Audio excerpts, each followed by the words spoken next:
ලංකාවේ අපිට අපේ රට හැරුණම ක්‍රිකට් පිටියේ දිනනවා දකින්න ආසම පෙරදුනත් කවදාවත් වෛර කරන්නේ නැති එකම එක කණ්ඩායමක් ඉන්නවා. ඒ වගේම තමයි ක්‍රිකට් ලෝලි බොහෝ දෙනෙක්ගෙන් අපේ රට හැරුණම දිනනවා දකින්න ආසම රට මොකක්ද ඇහුවොත් 90%ක්ම දෙන උත්තරේ තමයි වෙස්ට් ඉන්ඩීස් එහෙමත් නැත්නම් බටහිර ඉන්දිය කොදෙව් කණ්ඩායම කියන එක. හැබැයි ඔයා දන්නවාද ලෝක සිතියමක් අරගෙන බැලුවොත් බටහිර ඉන්දිය කොදෙව් කියලා එක රටක් ඇත්තටම නෑ කියලා. ක්‍රිස් ගේල්, බ්‍රයන් ලාරා, ඇන්ඩි රසල් වගේ අපි ආදරය කරන ක්‍රීඩකයන් සෙල්ලම් කරන්නේ මොන රටටද? ඇයි මේවට කොදෙව් කියලා කියන්නේ? අද අපි කියන්න යන්නේ ක්‍රිකට් ලෝකයේ හොල්ලපු ඒත් කවුරුත් නොදන්නා ඒ අద్భుත දූපත් සමූහයේ ඇත්තම කතාවයි.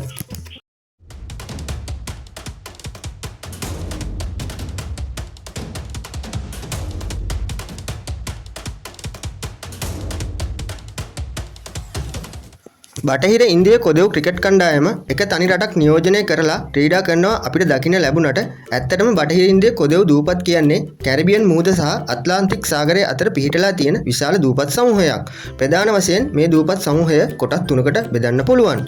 මේ කලාපයේ තියෙන විශාලතම දූපත් සහිත කොටස මහා ඇන්ටිලස් නමින් හඳුන්වනවා. කියුබාව, ජමයිකාව, පුවර්ටෝ රිකෝ සහ හිස්පැනියෝලා දූපත් මේ මහා ඇන්ටිලස් කොටසට අයත් වෙනවා. ඒ වගේම තමයි හයිටි සහ ඩොමිනිකන් ජනරජය කියන රටවල් දෙකම පිහිටලා තියෙන්නේ හිස්පැනියෝලා දූපත තුලයි. මහා ඇන්ටිලස් දූපත් වලට වඩා මෙම කලාපයේ ඇති තරමත් කුඩා දූපත් සහ දූපත් රාජ්‍යයන් කුඩා ඇන්ටිලස් නමින් හඳුන්වනවා. ට්‍රිනිඩාඩ් සහ ටොබැගෝ, බාබඩෝස්, සාන්ත ලුසියා, ග්‍රැනීඩා, සාන්ත වින්සන් ඇන්ඩ් ග්‍රැනිට්සන්, ඩොමිනිකාව සහ සාන්ත කිට්ස් සහ ලුයිස් කියන මේ රාජ්‍යයන් කුඩා ඇන්ටිලස් කොටසට අයත් වෙනවා. ලුකායන් දූපත් සමූහය විදියට හඳුන්වන කොදෙව් දූපත් සමූහයේ තුන්වෙනි කොටස තුල බහාමාස් රාජ්‍ය සහ ටර්කස් සහ කයිකසෝ දූපත පිහිටා තිබෙනවා. බටහිර ඉන්දිය කොදෙව් දූපත් මේ විදියට ප්‍රධාන කොටස් තුනකට බෙදෙන්න හේතුව වෙන්නේ භූගෝලීය පිහිටීම, දූපත්වල ප්‍රමාණය සහ ඒවා නිර්මාණය වුණු භූවිද්‍යාත්මක පසුබිමයි. බටහිර ඉන්දිය කොදෙව් දූපත්වල මුල්බිම් ප්‍රමාණයෙන් 90%කට වඩා වැඩි ප්‍රමාණයක් මහා ඇන්ටිලස් කොටස් ඇතුළට අයත් වෙනවා. මුහුදු පතුලේ සිදුවුණු ගිනිකඳු පිපුරුවීම් සහ පෘථිවි තැටි එකිනෙකට ගැටීම නිසා කුඩා ඇන්ටිලස් දූපත් නිර්මාණය වුණු බව සඳහන් වෙනවා. ඒ වගේම ලුකායන් දූපත් සමූහය පිහිටලා තියෙන්නේ කැරිබියන් මුහුද ඇතුළත නෙවෙයි. ඒවා ඇමරිකාවට සමීපව අට්ලාන්ටික් සාගරයේ පිහිටි කොරල් පර සහ උණුගල් එකතු වීමෙන් සෑදුණු දූපත් සමූහයක් වෙනවා. ලෝක සිතියමක් අරන් බැලුවොතින් උතුරින් තියෙන බැතලි ලුකායන් දූපත් සහ මැද තියෙන විශාල දූපත් අතර මහා ඇන්ටිලස් සහ වටේම වලල්ලක් වගේ විහිදුණු කුඩා ඇන්ටිලස් දූපත් පැහැදිලිව බලා ගන්න පුළුවන්. 1492 දී ක්‍රිස්ටෝෆර් කොලොම්බස් දේශගවේෂකයා මුහුදු ගමනක් අතරතුර අහම්බෙන් මෙම දූපත් වලට ගොඩ බහින අවස්ථාවක ඔහු හිතන්නේ Taman ගොඩ බැස්සේ ඉන්දියාවට කියලා. පස්සේ කාලේ මේක නියම ඉන්දියාව නෙවෙයි කියලා අඳුරගත්තට පස්සේ අපේ අසල්වැසි ඉන්දියාව වෙනස් කරලා අඳුරගන්න මේ දූපත් වලට බටහිර ඉන්දිය කොදෙව් එහෙමත් නැත්නම් වෙස්ට් ඉන්ඩීස් කියන නම යොදලා තියෙනවා. අන්න ඒ කාරණාව නිසා තමයි මේ දූපත් බටහිර ඉන්දිය කොදෙව් කියලා හඳුන්වන්නේ. සිංහල භාෂාවෙන් කොදෙව් ලෙස හඳුන්වන්නේ දූපත හෝ දූපත් සමූහය කියන අදහසයි. ද්වීපය කියන සංස්කෘතික වචනය තමයි කාලයක් එක්ක කොදෙව් කියන සිංහල වචනය විදියට හැදිලා තියෙන්නේ. සරලවම බටහිර ඉන්දිය කොදෙව් කියන්නේ බටහිර ඉන්දියාවේ දූපත් සමූහය කියන අදහස වෙනවා. මේ දූපත්වල මුල් පදිංචිකරුවන් විදියට අරවක් සහ කැරිබ් කියන ගෝත්‍රිකයන් හඳුන්වන්න පුළුවන්. නමුත් යුරෝපා ආක්‍රමණ හේතුවෙන් ඔවුන්ගේ පැවැත්ම විනාශ වෙලා අද වෙනකොට මේවැය විවිධ මිශ්‍ර ජාතීන් ජීවත් වෙනවා. බහුතරයක් දෙනා අප්‍රිකානු සම්භවයක් සහිත කළු ජාතීන් වෙනවා වගේම බ්‍රිතාන්‍ය, ස්පාඤ්ඤ, ප්‍රංශ සම්භවය සහිත සුදු ජාතිකයන් සහ ඉන්දියානු සම්භවය සහිත පිරිස් මෙහි වර්තමානයේ ජීවත් වෙනවා. ඒ වගේම ඒ දූපත් පාලනය කරපු යුරෝපීය රටවල් අනුව භාෂාවන් වෙනස් වෙනවා. ජමයිකාව, බාබඩෝස්, ට්‍රිනිඩාඩ් සහ බහමාස් වැනි රටවල් ඉංග්‍රීසි භාෂාව භාවිතා කරනවා. ඒ වගේම කියුබාව, ඩොමිනිකන් ජනරජය, පුවර්ටෝ රිකෝ වැනි රටවල් භාවිතා කරන්නේ ස්පාඤ්ඤ භාෂාවයි. හයිටි සහ අරුබා දූපත් ප්‍රංශ භාෂාව භාවිතා කරනවා.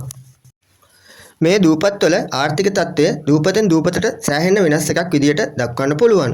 බාබඩෝස් සහ කේමන් දූපත් සංචාරක ව්‍යාපාරය සහ ජාත්‍යන්තර බැංකු කටයුතු නිසා ඉතාමත් ධනවත් වගේම ජීවන තත්ත්වය ඉතාමත් ඉහළ රටවල් විදියට හඳුන්වන්න පුළුවන්. තෙල් සහ ස්වාභාවික වායු වගේම සංචාරක කර්මාන්තය අතින් ජමයිකාව, ට්‍රිනිඩාඩ් සහ ටොබැගෝ, ඩොමිනිකන් ජනරජය මධ්‍යම මට්ටමේ ආර්ථිකයකට හිමිකම් කියනවා. කියුබාව ඇමරිකානු සම්බාධක නිසා ආර්ථික අපහසුතා ඇති රටක් වුණත් අධ්‍යාපනය සහ සෞඛ්‍ය අංශ අතින් ඉතා ඉහළ රටක් විදියට හඳුන්වන්න පුළුවන්. ඒ වගේම බටහිර ඉන්දිය කොදෙව් දූපත් සමූහයේ තියෙන ඉතාමත් දුප්පත් රට විදියට හයිටි රාජ්‍යය හඳුන්වන්න පුළුවන්. දේශපාලන අස්ථාවර භාවයේ භූමිකම්පා සහ සුලිසුනන් වැනි ස්වාභාවික විපත් නිසා හයිටි රාජ්‍යය ඉතාමත් අසරණ රටක් බවට පත් වී තිබෙනවා. ක්‍රිකට් ක්‍රීඩාව නැත්තම් ලංකාවේ විතරක් නෙවෙයි ආසියාවේ හෝ ලෝකයේ සෑහෙන පිරිසක් බාබඩෝස්, ගයනාව, ඇන්ටිගුවා, සාන්ත ලුසියා වගේ රටවල් ගැන අහලවත් නැති වෙන්න තිබුණා. ලෝක සිතියමේ තිතක් වගේ පේන මේ පුංචි දූපත් වලට විශාල වටිනාකමක් ලැබුණේ ක්‍රිකට් ක්‍රීඩාව නිසා බව රහසක් නෙවෙයි. ඒ වගේම තමයි අපි හැමෝම ආදරය කරන බටහිර ඉන්දිය කොදෝ ක්‍රිකට් කණ්ඩායම කියන්නේ එක රටක් නෙවෙයි. රටවල් 10කට වඩා වැඩි ගණනක් එකතු වෙලා හදාගත්ත ක්‍රිකට් පාලන මණ්ඩලයක්. දේශපාලනිකව ඔවුන් එකිනෙකට වෙනස් ස්වාධීන රාජ්‍යයන් උනත් ක්‍රිකට් පිටියට එද්දී ඔවුන් එකම කොදෝ කොඩියක් යටතේ එකම ජාතික ගීයක් ගයමින් ක්‍රීඩා කරනවා අපිට දකින්න පුළුවන්. මේ එකමුතුකම ලෝකයටම ඉතාමත් වටිනා ආදර්ශයක් වෙනවා. ඒ නිසාම තමන්ගේ රට පැරදුනත් කොදෙව්වන් දිනනවා දකින්න ලෝකයේ පුරා ක්‍රිකට් ලෝලීන් හැමදාමත් ආස කළා.